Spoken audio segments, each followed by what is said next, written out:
Қайырлы күн баршаңызға. Біз ары қарай апталық болжамымызды жалғастырамыз.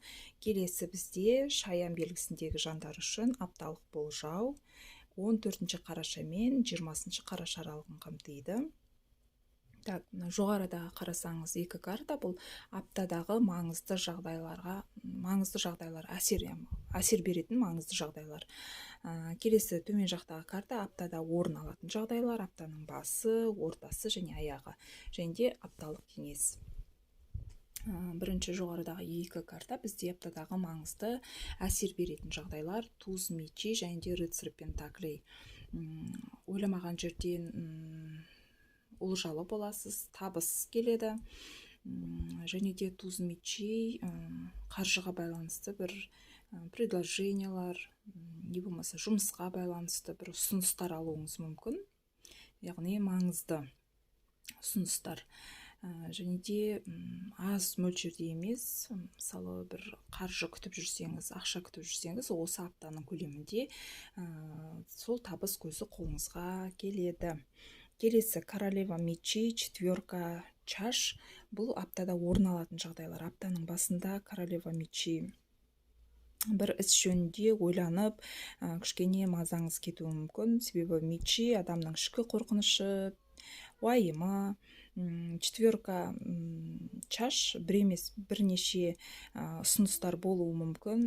Сол жұмыс, қаржыға байланысты арасынан бір істі асықпай ойланып қабылдауға кеңес беремін. Себебі асығыс шешім қабылдамаңыз аптаның басында.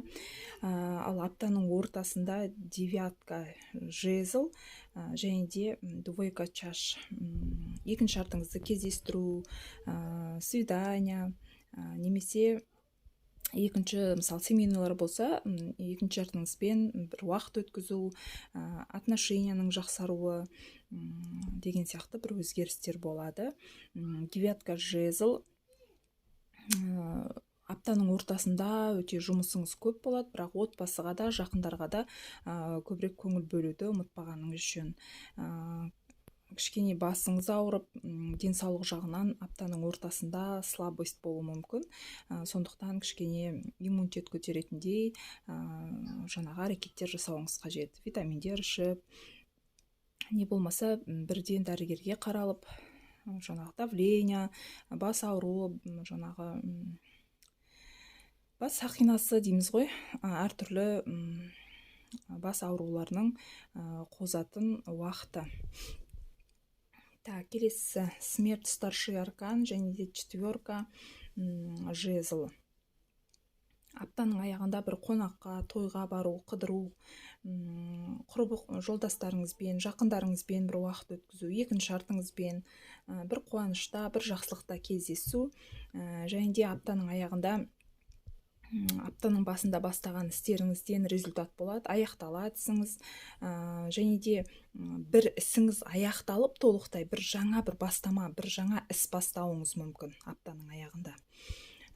Аптаға берілетін кеңес семерка пентаклей, және де бұл аптаға берілетін кеңес, яғни жаңағы бастаған ісіңізді соңына дейін апаруға тырысыңыз. Жаңағы қаржылай болмасын, басқалай болмасын, результат бірден болмаса да ақырын жаңағы өзгерістерге келеді. Сондықтан асығыс шешім қабылдамаңыз, сабырлы болыңыз, сабырлы болуға кеңес береді.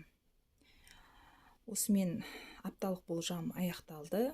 Лайк басып, комментарий жазып, парақшамды қолдап отырыңыздар. Келесі аптада кездескенше сау болыңыздар.